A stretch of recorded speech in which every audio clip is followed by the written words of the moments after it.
মুষ্টিবদ্ধ করো, সমাজ থেকে সকল বৈষম্যের কবর রচনা করবার শপথ নাও। হে হতাশাগ্রস্ত জাতি, আসল কোরআনের কাছে আমরা তোমাদেরকে মুক্তির বার্তা শোনাই, আমরা তোমাদেরকে সান্ত্বনার বাণী শোনাবো। আসো, হাতে হাত রাখি, সমস্ত বৈষম্য, জুলুম, স্বৈরতন্ত্রের কবর রচনা করে আল্লাহর কোরআনের সমাজ গড়বার জন্য হাতে হাত রাখি।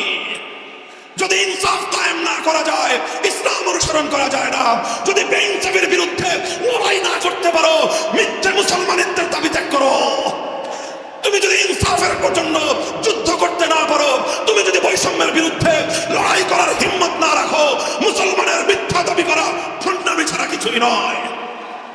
আর সর্বোপরি যদি একটি বৈষম্যহীন সমাজ গড়বার জন্য শাহাদাতের রক্ত দিতে হয়, আবু সাঈদদের মতো বৈষম্যের বিরুদ্ধে বুক পেতে দিয়ে জীবন দেওয়ার জন্য শপথ নিতে হবে।